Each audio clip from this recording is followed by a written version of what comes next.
నమస్తే, welcome to V9 live news. ముందుగా headlines.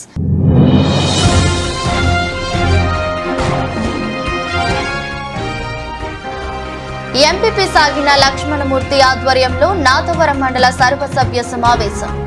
మంచినీటి నివారణ కొరకు అవగాహన కల్పించిన RWS AE రాజేష్.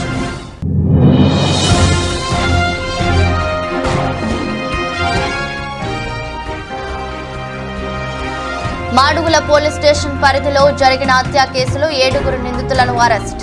మీడియా ముందు ప్రవేశపెట్టిన SP మురళీకృష్ణ.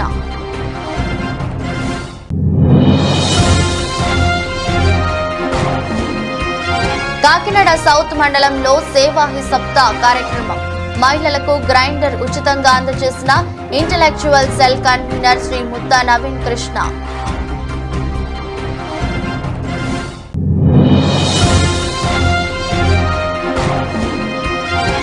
మళ్లీ అధికారంలోకి వస్తున్నాం. జూన్ 9న సీఎంగా మరోసారి వైఎస్ జగన్ ప్రమాణ స్వీకారం చేస్తారని పునరుద్ఘాటించిన సజ్జల రామకృష్ణారెడ్డి. నాతవరం మండల సర్వసభ్య సమావేశం ఎంపీపీ సాగిన లక్ష్మణమూర్తి ఆధ్వర్యంలో జరిగింది. ఎంపీడీఓ రాంబాబు సారథ్యంలో నిర్వహించిన ఈ సమావేశానికి అధికారులు పూర్తి స్థాయిలో హాజరైనప్పటికీ పాలకులు నామమాత్రమే రావడంతో పచ్చామా చూసామా వెళ్లామా అన్న చందంగా మామ అనిపించారు. మండల విద్యాశాఖ అధికారి టి అమృత కుమార్ 2024 సంవత్సరంలోని విద్యాభ్యాసం నాడు నేడు పనులపై పాలకులకు వివరించారు. అదేవిధంగా RWS AE రాజేష్ మంచినీటి నిర్వహణ కొరకు అవగాహన కల్పించారు. ఈ కార్యక్రమంలో వివిధ శాఖల అధికారులు పాలకులు పాల్గొన్నారు. నేను లాస్ట్ జగన్మోహన్ మీటింగ్ లో కూడా చెప్పాను, ఏదైతే చిక్కుడుపాలెం మాకు వెల్ల ఉందో చిక్కుడుపాలెం దగ్గర ఆ వెల్ల నుంచి వెల్ల దగ్గరే ఇసుక తగ్గిస్తున్నారు. సో లాస్ట్ టైం మైన్స్ వాళ్ళు కూడా వచ్చారు, మైన్స్ వాళ్ళు వచ్చి వెరిఫికేషన్ చేశారు. ఆ రోజు ఎవరు లేరు. సో నేను ఈ ఎలక్షన్ పనుల మీద ఉండడం వల్ల రాత్రులు కూడా రాలేకపోయాను. రాత్రులు కానీ 7 గంటలకు కానీ 8 గంటలు అంత ముందైతే తిరిగి వాళ్ళం, ఇప్పుడైతే తిరగట్లేదు. సో ఇప్పుడు మైన్స్ వాళ్ళ నోటీస్లో కూడా ఉంది, మా నోటీస్లో ఉంది. కాబట్టి ఈ ఎలక్షన్ రిజల్ట్ డిక్లేర్ అయిపోయిన తర్వాత నేను తెల్లారి ఏ టైం కావాలంటే ఆ టైంకి వచ్చేసి ఎవరైతే ఉన్నారో వాళ్ళ మీద కేసులు కట్టడం జరుగుతుందంటే తర్వాత ఎవరైనా చెప్పినారు. టి అమృత్ కుమార్, మండల విద్యాశాఖ అధికారి నాతవరం. ఈ విద్యా సంవత్సరం ముగింపులో ఉన్నాం.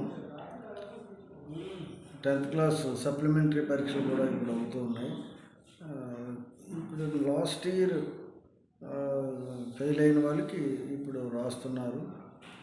అలాగే విద్యా కానుక పిల్లలకి ప్రతి సంవత్సరం ఇచ్చే నోట్బుక్స్, టెక్స్ట్ బుక్స్ ఇలాంటివి అప్పుడే సప్లై అవుతున్నాయి. ఈ గోడౌన్స్ జిల్లా పరిషత్ హై స్కూల్ నాతవరం రూమ్స్లో ఇవన్నీ ఒక్కొక్కటి సార్ట్అవుట్ చేసి మా MRC సిబ్బంది, CRPలు, పార్ట్ టైం ఇన్స్ట్రక్టర్లు సర్దుబాటు చేస్తున్నారు. ఈ సంవత్సరం కొత్త 10th క్లాస్కి ప్రత్యేకంగా న్యూ సిలబస్ వచ్చింది. ఆ న్యూ సిలబస్ బుక్స్ కూడా దాదాపు 432 మందికి సరిపడా సెట్లు కూడా సప్లై అయ్యాయి. అలాగే high school plus and junior college coeducation Nathavaram జిల్లా పరిషత్ హై స్కూల్లో ఈ సంవత్సరం నుంచి పనిచేస్తుంది. జూన్ 1 నుంచి మరి అడ్మిషన్స్ కూడా తీసుకున్నారు. ఇక్కడి నుంచి ముఖ్యంగా సరుగుడు, గునుపూడి ఇతర ఈ చమ్మచంత ఈ ఏరియా నుంచి చాలామంది నర్సీపట్నం లేకపోతే నందూరు ఇతర తుని దూర ప్రాంతాలకు వెళ్ళి చదవడం ఇబ్బందిగా ఉంది. కాబట్టి హై స్కూల్ ప్లస్ సర్వీసెస్ అంటే జూనియర్ కాలేజీలో మనకు 3 గ్రూపులు ఉన్నాయి, BIPC, MPC, CEC. వీళ్ళు పిల్లలు ఈ సప్లిమెంటరీలోనూ ముందు పాస్ అయిన వాళ్ళు కూడా దూర ప్రాంతాలకు వెళ్ళకుండా మరి ఈ అవకాశాన్ని సద్వినియోగం చేసుకోవాల్సింది కోరుతున్నాం. అడ్మిషన్స్ గురించి స్థానిక ప్రధానోపాధ్యాయులు వాళ్ళ HM గారిని సంప్రదించవలసిందిగా కోరుతున్నాను. ఈ నెల 23వ తేదీన మాడుగుల పోలీస్ స్టేషన్లో పరిధిలో జరిగిన హత్య కేసులో 7 నిందితులను అరెస్ట్ చేసినట్లు SP మురళీకృష్ణ తెలిపారు. జిల్లా కేంద్రంలో గల పోలీస్ అతిథి గృహంలో మంగళవారం జరిగిన విలేకరుల సమావేశంలో కేసుకు సంబంధించిన వివరాలను వెల్లడించారు. ఫిర్యాదు సేనాపతి శ్రీదేవి భర్త 21వ తేదీ నుంచి కనిపించట్లేదు అని ఇచ్చిన కంప్లైంట్ పై ఒక మిస్సింగ్ కేసు నమోదు చేశారని తెలిపారు. మిస్సింగ్ వ్యక్తిని వెతుకుతున్న క్రమంలో యలమంచిలి రూరల్ పోలీస్ స్టేషన్ పరిధిలో ఒక మృతదేహం కొక్కిరాపల్లి దగ్గర ఉన్న చెరువులో కనిపించక ఫిర్యాదు ఆ చనిపోయిన వ్యక్తి తన భర్త అని ధృవీకరించగా వైద్యాధికారి ఇచ్చిన పోస్టుమార్టం రిపోర్టు ప్రకారం ఈ కేసును హత్య కేసుగా నమోదు చేశారని తెలిపారు. ఈ కేసుకు సంబంధించి 5 టీమ్స్ ని ఏర్పాటు చేసి సమగ్ర దర్యాప్తు కోసం ఆదేశించగా దర్యాప్తు చేస్తున్న క్రమంలో మంగళవారం మృతుడి తండ్రి అయిన సేనాపతి నాగరాజు, అతని తమ్ముడు సేనాపతి శివాజీ, శీలంనేని గోపి సతీష్ ఈవీఆర్ఓ సమక్షంలో మాడుగుల పోలీస్ స్టేషన్లో దర్యాప్తు అధికారి ముందు లొంగిపోయి నేరం చేసినట్లు అంగీకరించినట్లు తెలిపారు. మృతుడి తల్లిదండ్రులు నాగరాజు A2, లక్ష్మి తల్లి సోదరుడు శివాజీ A1 మధ్య ఆస్తి తగాదాలు ఉన్నట్లు విచారణలో అంగీకరించారని తెలిపారు. ఈ మీడియా సమావేశంలో Anakapalli sub division DSPS Appalaraju, Anakapalli town inspector Shankarrao పాల్గొన్నారు.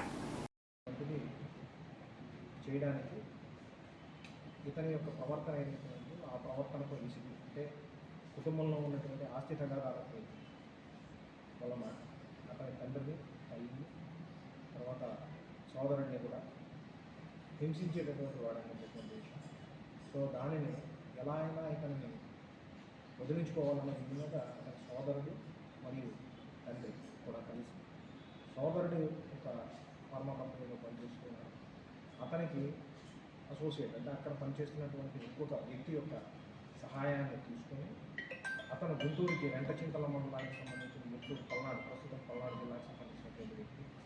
అతని నుంచి అతని ద్వారా సహాయం పొందడానికి ఇతను ఎలాగైనా వాళ్ళ సోదరుని హత్య చేయడానికి ఒక పథకాన్ని రచించే విధంగా చేసి దానికోసం రెంటచింతల ప్రాంతానికి సంబంధించినటువంటి మరొక 4 సహాయం తీసుకొని వాళ్ళని వాళ్ళ సోదరుని చంపడానికి 8 లక్షల రూపాయల కోసం ఇచ్చే విధంగా ఇలాంటి పథకాన్ని రచించి దాన్ని ప్లాన్ చేసుకున్నారు.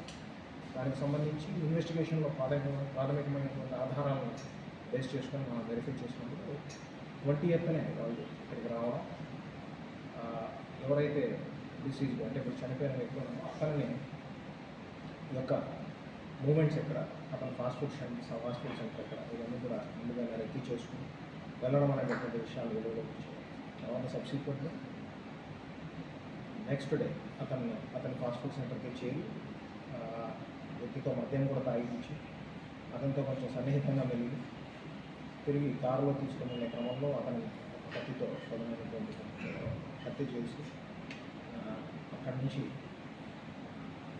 బాడీని ఏదైతే అతని శరీరం ఉందో దానిని మంచి రూరల్ యూనిట్స్లో డిస్పోజ్ ఆఫ్ చేసి తిరిగి వాళ్ళు వెళ్ళిపోయినటువంటి విధంగా వీళ్ళు పథకాన్ని రచించి దాన్ని చేశారు.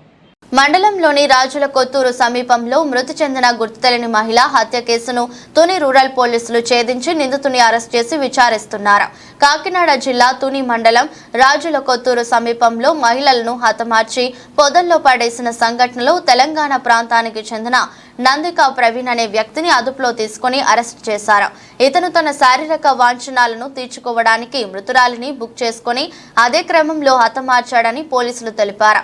ఇతను అనకాపల్లి జిల్లా పైకారావుపేట మండలం నక్కలపల్లి సమీపంలో ఉన్న డెక్కన్ కెమికల్ ఫ్యాక్టరీలో ప్రొడక్షన్ మేనేజర్ గా పనిచేస్తున్నాడని, ఇటువంటి వ్యక్తుల పట్ల ప్రజలు అప్రమత్తంగా ఉండాలని రూరల్ సిఐ SVVS మూర్తి తెలిపారు.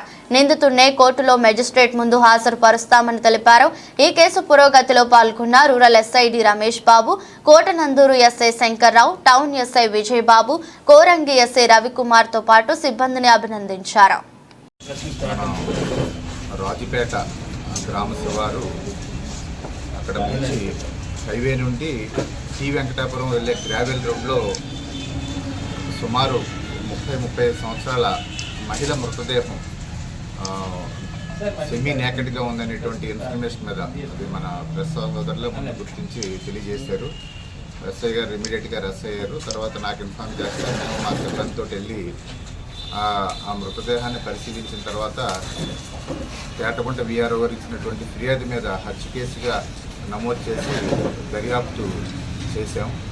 దర్యాప్తులో భాగంగా ఈ కేసు ఉన్నటువంటి సెన్సేషన్ దృష్ట్యా మహిళ ఎవరో గుర్తు చేయలేకపోవటం, అదేవిధంగా ఆ మహిళని కొంతవరకు వివస్త్రం చేసి అక్కడ హత్య చేసి పాడేయటం, తదితర విషయాలంతా ఉండేటువంటి ఇంపార్టెన్స్ని బట్టి జిల్లా పోలీస్ సూపరింటెండెంట్ గారు Shri S Satish Kumar IPS sir, అదేవిధంగా పెద్దాపురం DSP గారి ఆధ్వర్యంలో తుని రూరల్ సే అయినటువంటి నేను మరియు మా సర్కిల్ ఎస్ఐస్ నలుగురు తుని రూరల్ కోటనందూరు తొండంగి అదేవిధంగా Tuni town SI Vijayababu Korangi SI Ravikumar వాళ్ళ ఆధ్వర్యంలో 4-5 టీంల కింద ఫామ్ చేసి ముందుగా ఆ మహిళని గుర్తించడం జరిగింది.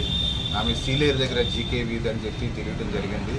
తర్వాత ఆమె గత సుమారు 10 నెలల నుండి తుని బస్టాండ్ పరిసర ప్రాంతాల్లో భారతీయ జనతా పార్టీ కాకినాడ సౌత్ మండలంలో సేవా హి సప్తా కార్యక్రమంలో మహిళలకు గ్రైండర్ ఉచితంగా అందజేశారు. ఈ కార్యక్రమానికి ముఖ్య అతిథిగా Bharatiya Janata party intellectual cell convener Shri Mutta Naveen Krupa Krishna, BJP senior నాయకులు ఎనిమిరెడ్డి, మాలకొండయ్య పాల్గొని కమ్మన వెంకటలక్ష్మి మహిళలకు గ్రైండర్ ఉచితంగా అందజేశారు. ముత్తా నవీన్ కృష్ణ మాట్లాడుతూ భారతీయ జనతా పార్టీ కాకినాడ పార్లమెంటులో కాకినాడలో మానవ సేవయే మాధవ సేవ అని సిద్ధాంతంతో ఎన్నికలకు ముందు వెనుక కూడా బీజేపీ ప్రజలకు నిరంతర సేవ చేస్తుందని తెలిపారు. చెక్క రమేష్ నిరంతరం ప్రజల్లో ఉంటూ వారికి అవసరాలను తగ్గట్టుగా ఆర్థిక అభివృద్ధికి చేయూతగా సహకరిస్తూ సేవ చేస్తున్నారని వారిని అభినందించారు. ఈ కార్యక్రమంలో జనసేన నాయకులు చిన్ని రామారావు, తాళ్ళూరి రాజేష్, దొడ్డి వీరేంద్ర, బందర్ మిఠాయి నెహ్రూ, కొయ్య లక్ష్మీనారాయణ రెడ్డి, పట్నాల వీరవేణి తదితరులు పాల్గొన్నారు.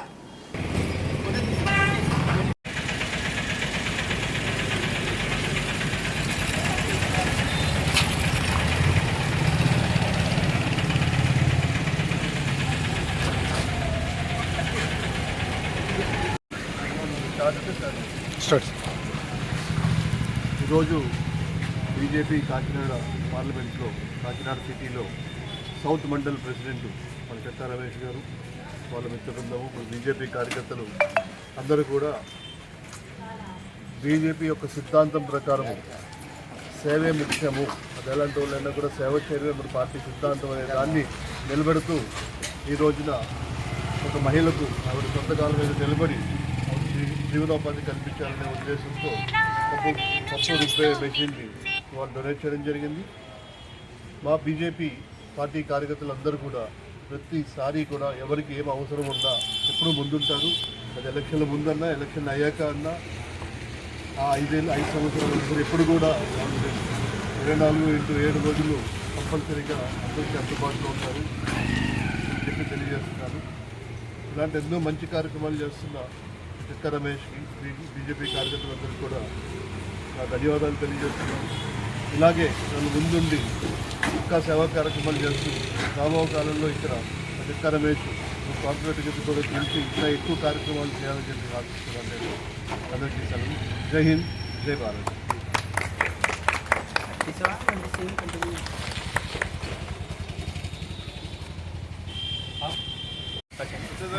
నా పేరు చెక్క రమేష్, భారతీయ జనతా పార్టీ కాకినాడ సౌత్ మండల అధ్యక్షుడిని. ఈరోజు కాకినాడ సౌత్ మండలం 29వ వార్డులో భారతీయ జనతా పార్టీ సేవా హి సప్తా కార్యక్రమంలో ఒకరికి పేద మహిళలకి గ్రైండర్ పప్పు రుబ్బుకునే మిషన్ ఉచితంగా ఇవ్వడం జరిగింది.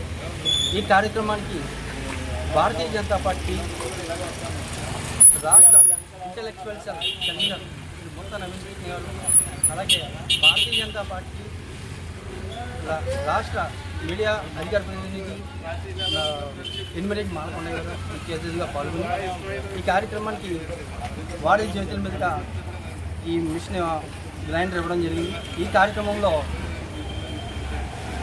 జనసేన తరఫున చిన్ని గారు, పోలిశెట్టి రామారావు గారు కూడా పాల్గొని ఈ కార్యక్రమాన్ని విజయవంతం చేసినందుకు వారికి కూడా ధన్యవాదాలు. అంతేకాకుండా ఈ కార్యక్రమంలో భారతీయ జనతా పార్టీ ఆంధ్రప్రదేశ్లో మరోసారి అధికారంలోకి రాబోతున్నామని వైఎస్ఆర్ కాంగ్రెస్ పార్టీ ప్రధాన కార్యదర్శి సజ్జల రామకృష్ణారెడ్డి స్పష్టం చేశారు. బుధవారం తాడేపల్లిలోని ఆ పార్టీ కేంద్ర కార్యాలయంలో పార్టీ కౌంటింగ్ ఏజెంట్ల వర్క్షాప్లో ఆయన మాట్లాడారు. పార్టీ అధికారంలోకి వచ్చే విషయంలో ఎలాంటి అనుమానం లేదన్నారు. జూన్ 9న సీఎంగా మళ్లీ వైఎస్ జగన్ ప్రమాణ స్వీకారం చేస్తారని పునరుద్ఘాటించారు. వారం రోజుల తరువాత రాష్ట్రానికి టీడీపీ పీడ విరగొడుతుందని వ్యాఖ్యానించారు. పోస్టల్ బ్యాలెట్ ఓట్లు తమకే పడ్డాయని, టీడీపీ నేతలు ప్రచారం చేసుకుంటున్నా తాము మాత్రం ఫలితాల ముందు తాత్కాలిక ఆనందాల జోలికి వెళ్లడం లేదని చెప్పారు. అయితే కౌంటింగ్ రోజు పార్టీ ఏజెంట్లంతా అప్రమత్తంగా ఉండాలని సూచించారు. కేంద్ర ఎన్నికల సంఘం నిబంధనల ప్రకారం కౌంటింగ్ ప్రక్రియ జరిగేలా చూడాలని కోరారు. ప్రత్యర్థి పార్టీల ఏజెంట్ల ఆటలు సాగనివ్వరాదని పేర్కొన్నారు. తాత్కాలిక ఆనందం పొందాలని వాళ్ళు అనుకుంటే వాళ్ళు అనుకోండి, మేమైతే వాటి జోలికి పోదలుచుకోవాలి.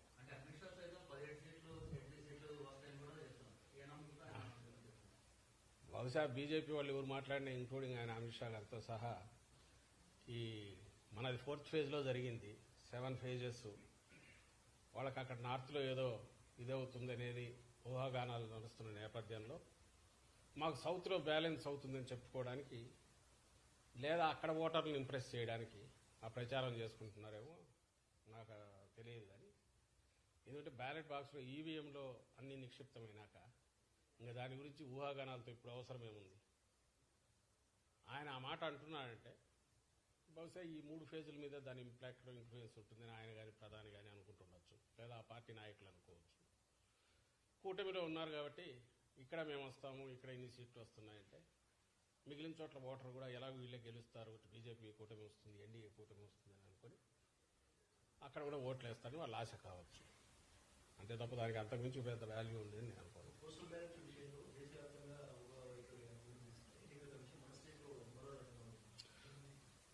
దాని మీదనే రిప్రజెంట్ చేశాము. ఎప్పుడు లేనిది ఈసారి టీడీపీ వాళ్ళు పోస్టల్ బ్యాలెట్ అనగానే ఉద్యోగులంతా జగన్మోహన్ రెడ్డి గారికి వ్యతిరేకము, లేదా వైఎస్ఆర్సీపీ వ్యతిరేకం, వాళ్ళు కాకులు లెక్కలు వేసుకొని ఉద్యోగులు అనేవాళ్ళు ఈ సమాజంలో భాగము, వాళ్ళు అట్టడుగు వర్గాల నుంచి వచ్చింటారు, వాళ్ళ కుటుంబాలకు సంబంధించిన వాళ్ళు, స్నేహితులు, బంధువులు, వాళ్ళు వ్యవసాయదారులు, లేదా ప్రభుత్వం నుంచి బెనిఫిట్స్ పొందుతున్న వాళ్ళు, అన్నీ ఈ సొసైటీలో పార్ట్గా ఒక ఉద్యోగి అయినా ఈ రియాక్ట్ అవుతాడు తప్ప ఉద్యోగి అనేది క్లాస్ కాదు, అది ఒక క్యాస్ట్ కాదు.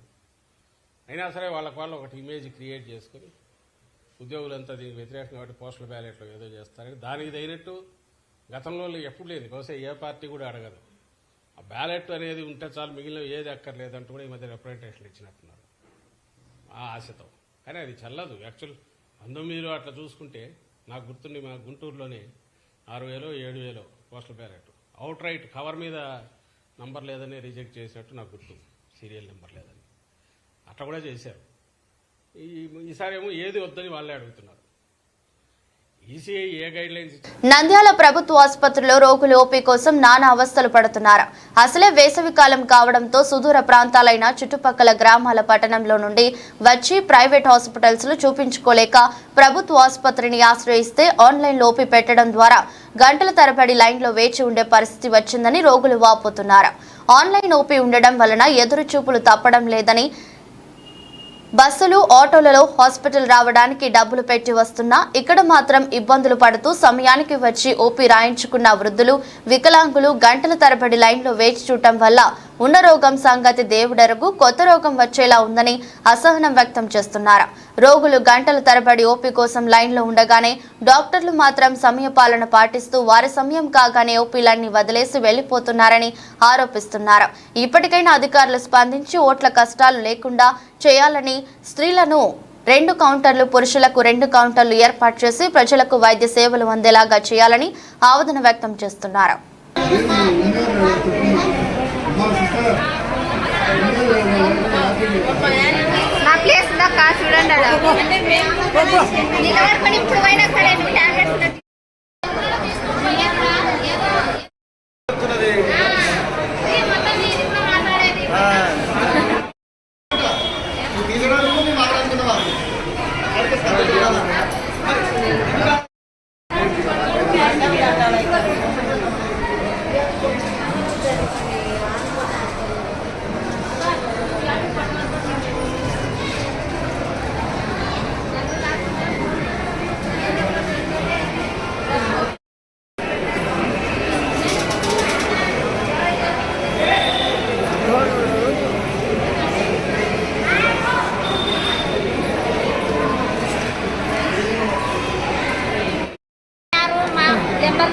ఇబ్బంది పడుతున్నారు, సెల్లులేనలో ఇబ్బంది పడుతున్నారు. ఫస్ట్ ఓపీ ఇస్తాంటే డైరెక్ట్ పంపిస్తాంటే ఇప్పుడు ఎందుకు లేని రూల్స్ పెట్టినారు, కొత్త రూల్స్.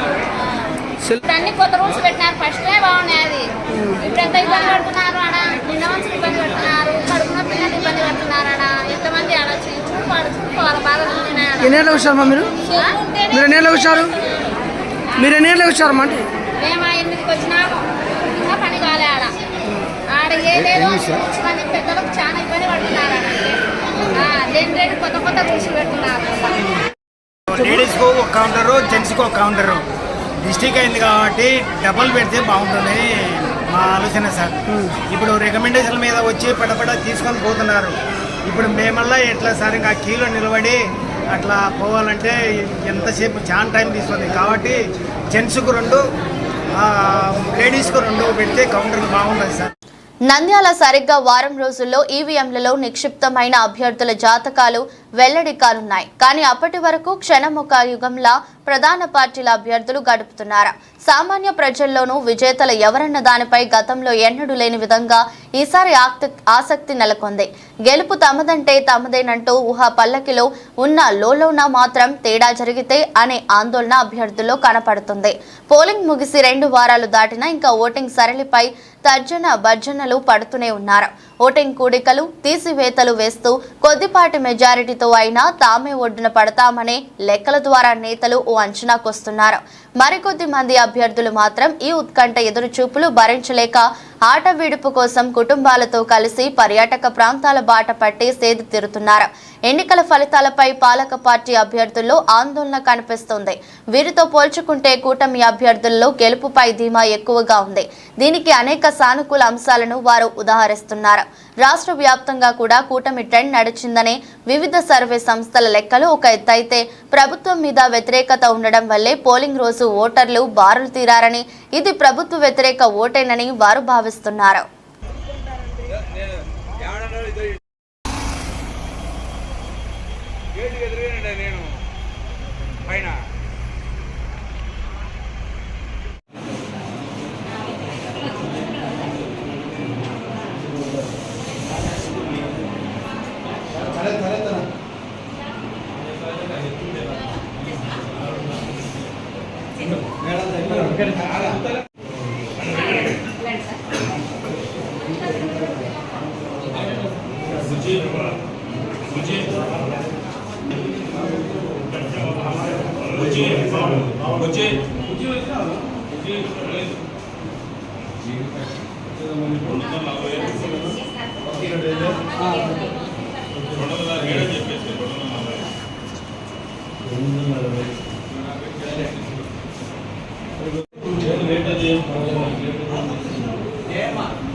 Okay sir. 10వ తరగతి అడ్వాన్స్ సప్లిమెంటరీ పరీక్షల్లో ఈ ఏడాది ఆసక్తికర పరిస్థితులు నెలకొన్నాయి. ఎన్నడూ లేని విధంగా పరీక్షలకు 20% మంది మాత్రమే హాజరవుతున్నారు. మార్చిలో జరిగిన రెగ్యులర్ పరీక్షలలో ఫెయిల్ అయిన వారికి సప్లిమెంటరీ పరీక్షలు జరుగుతున్నాయి. వేల మంది దరఖాస్తు చేసుకున్న వారిలో కేవలం 100లో పరీక్షలకు హాజరు కావడం అందరినీ ఆశ్చర్యానికి గురిచేస్తోంది. విద్యార్థులను పరీక్షలకు హాజరయ్యేలా చర్యలు తీసుకోవడంలో పూర్తిగా విఫలమైందనే విమర్శలు వెల్లువెత్తుతున్నాయి. 10th అడ్వాన్స్ సప్లిమెంటరీ పరీక్షలను ఈ నెల 24వ తేదీ నుంచి జరుగుతున్నాయి. అయితే ఎన్నడూ లేని విధంగా అత్యధిక శాతం మంది విద్యార్థులు పరీక్షలకు హాజరు కాకపోవడం ఆశ్చర్యానికి గురిచేస్తుందని ఉపాధ్యాయ వర్గాలు చెబుతున్నాయి. తొలి రోజు జరిగిన తెలుగు పరీక్షకు విద్యార్థులు ఎక్కువ మంది గైహాజరయ్యారు. సాధారణంగా పరీక్షకు 10-15% మంది మాత్రమే గైహాజరవుతుంటారు. అయితే ఈ ఏడాది మాత్రం 70 నుంచి 80% మంది గైహాజరవుతుండడం ఆందోళన కలిగిస్తుందని విద్యాశాఖ వర్గాలు చెబుతున్నాయి. తాము మాత్రం ఫెయిల్ అయిన విద్యార్థులను సప్లిమెంటరీ పరీక్షలకు సన్నద్ధం చేసేందుకు వేసవిలో ప్రత్యేక తరగతులు నిర్వహించి సిద్ధం చేశామని, అయితే పరీక్షలకు హాజరు కాకపోవడానికి గల కారణాలు తెలియడం లేదని చెప్తుండడం గమనార్హం. పరీక్షలకు హాజరు కావాలని సంబంధిత సబ్జెక్ట్ టీచర్లతో ఫోన్లు చేయించిన విద్యార్థులు తల్లిదండ్రులు స్పందించడం లేదని చెప్తున్నారు. ఈ సందర్భంగా విద్యాశాఖ జిల్లాధికారి సుధాకర్ రెడ్డిని 10th క్లాస్ సప్లిమెంటరీ పరీక్షలకు ఎందుకు విద్యార్థులు హాజరు కావడమే అని వివరణ అడగ్గా వారు మాట్లాడుతూ పరీక్షలకు విద్యార్థులు హాజరవుతున్నారని, కొంతమేరకే విద్యార్థులు రావడం లేదని వివరాలు ఇలా తెలిపారు. 10వ తరగతి advance supplementary exams April May 20వ తేదీ నుంచి కూడా ప్రారంభమైన జిల్లాలో మొత్తం 27 సెంటర్లు ఉన్నాయి. 27 సెంటర్లు కూడా ఎగ్జామ్స్ ప్రశాంతంగా జరుగుతున్నాయి. ఈ ఎగ్జామ్స్ నందు ఈరోజు నంద్యాల 7 సెంటర్లు కూడా పర్యవేక్షణ జరిగింది. అన్ని సెంటర్లలో కూడా విద్యార్థులు అటెండ్ అవుతున్నారు. ఈరోజు జరిగిన ఎగ్జామ్లో మొత్తం 5,064 మందికి గాను 2,752 మంది అంటే 54% విద్యార్థులు పరీక్ష హాజరయ్యారు. కానీ గ్రామీణ ప్రాంతంలో నివసిస్తున్న విద్యార్థులకి పరీక్ష ఫీజు కట్టకపోయినా కూడా ఎగ్జామ్కి అలౌ చేస్తా ఉన్న విషయం తెలియకపోవడం వల్ల గ్రామీణ ప్రాంతంలో అక్కడక్కడ విద్యార్థులు హాజరు కాలేదు. ఇన్ టోటల్గా కూడా స్టేట్ వైడ్ ఇదే సేమ్ సిచ్యువేషన్ ఉంది. కానీ మన జిల్లాలో 54% వరకు విద్యార్థులు డైలీ ఎగ్జామ్స్ హాజరవుతున్నారు. ఈ ఎగ్జామ్స్ అన్ని కూడా మే 31కి కంప్లీట్ అవుతాయి. మే 6వ తారీఖు నుంచి కూడా స్పాట్ వాల్యుయేషన్ బిగిన్ అవుతుంది. మే వాల్యుయేషన్ అయిపోయిన వెంటనే ఈ పేపర్లన్నీ కూడా సంబంధించిన అన్ని కూడా కోడింగ్ చేపించేసి మనం కమిషనర్ డీజీ ఆఫీస్కి పంపించడానికి కూడా అన్ని ఏర్పాట్లు కూడా చేయడం జరిగింది.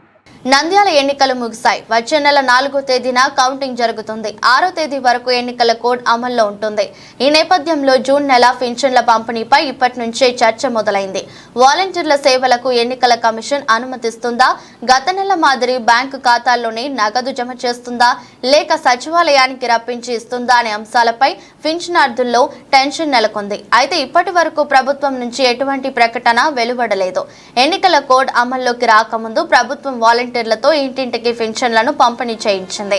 ఎన్నికల కోడ్ అమల్లోకి రావడంతో ఈసీ ఆదేశాలతో 2 నెలలుగా వాలంటీర్లతో పంపిణీ నిలిపివేయించింది.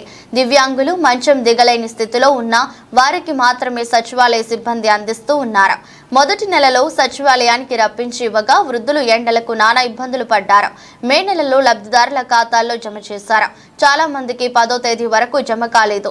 కొందరికి ఆధార్తో బ్యాంక్ అకౌంట్ లింక్ కాకపోవడం, మరికొందరికి 2-3 అకౌంట్లు ఉండటంతో ఏ ఖాతాల్లో పడిందో తెలియని స్థితి.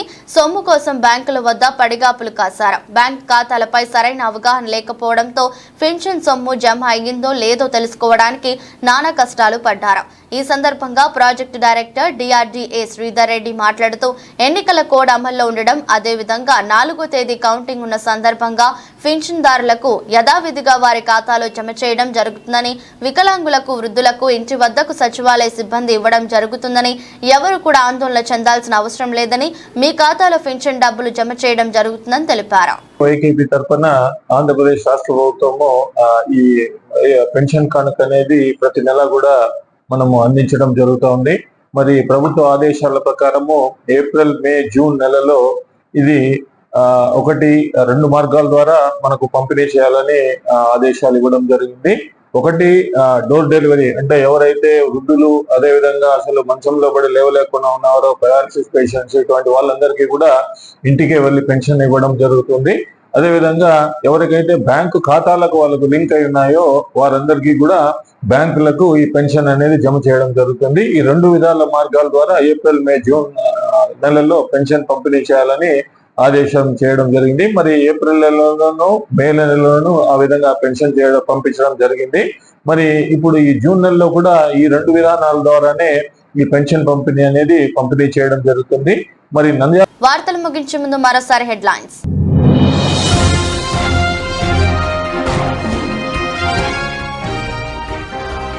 ఎంపీపీ సాగిన లక్ష్మణమూర్తి ఆధ్వర్యంలో నాథవరం మండల సర్వసభ్య సమావేశం. మంచినీటి నివారణ కొరకు అవగాహన కల్పించిన ఆర్డబ్ల్యూఎస్ ఏఈ రాజేష్.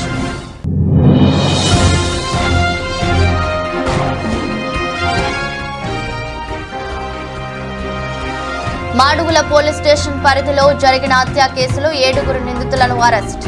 మీడియా ముందు ప్రవేశపెట్టిన ఎస్పీ మురళీకృష్ణ.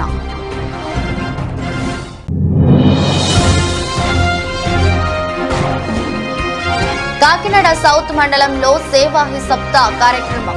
మహిళలకు గ్రైండర్ ఉచితంగా అందజేసిన intellectual cell convener Shri Mutta Naveen Krishna.